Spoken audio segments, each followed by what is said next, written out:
ఎంత మంది దగ్గరికి ఆ గంజాయి వెళ్ళుంటుంది, ఎన్ని కుటుంబాలు ఆ గంజాయి వల్ల నాశనం అయిపోయి ఉంటాయి.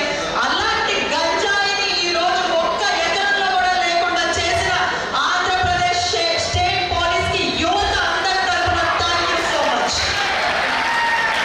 అదేవిధంగా ఫేషియల్ రికగ్నిషన్ సిస్టమ్ FCR ద్వారా ఒక నేరస్తుడు కానివ్వండి, ఒక గంజాయి తాగే వ్యక్తి కానివ్వండి, సీసీ కెమెరాలో ఎక్కడ వచ్చినా కూడా వాళ్ళ ఫేషియల్ రికగ్నిషన్ ద్వారా వాళ్ళు మళ్ళీ ఆ తప్పు చేయకుండా ఇంత టెక్నాలజీని యూజ్ చేస్తున్నారు.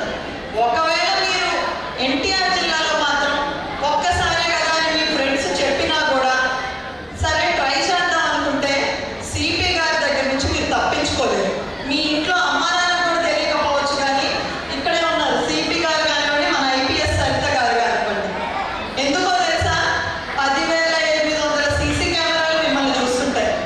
సరే సీసీ కెమెరాలను తప్పించుకొని తిరుగుతామంటే పైన డ్రోన్స్ ఉన్నాయి, అది కూడా తప్పించుకుందామంటే ఫేషియల్ రికగ్నిషన్ కెమెరాలు ఉన్నాయి. ఇన్ని పెట్టాక ఇంక ఇక్కడ ఎవరైనా డ్రగ్స్ ట్రై చేస్తారా? చూడండి సార్, భయపడుతున్నారు. కాబట్టి ఇంత టెక్నాలజీని యూజ్ చేసి వాళ్ళు పడుతున్న కష్టం ఎందుకో తెలుసా? నేను ఇందాక చెప్పిన కథలో రవి లాంటి యువకులు మన రాష్ట్రంలోనే ఉన్నారు. మన రాష్ట్రం ఈరోజు ఎలాంటి పరిస్థితిలో ఉందో తెలుసా? నారా చంద్రబాబు నాయుడు గారు IT మినిస్టర్ ప్రామిస్ చేసినట్టుగా మన రాష్ట్రంలో యువతకి 20 లక్షల ఉద్యోగాలు ఇవ్వటమే ధ్యేయమని వారు చెప్పిన మాటకి కట్టుబడి ఈరోజు we are all very proud to say that largest data centre of Google is in our state Andhra Pradesh. మన అమరావతిలోనే క్వాంటమ్ వ్యాలీ రూపొందించబడుతుంది. The first quantum computer in India is going to come from our state, our capital Amaravati.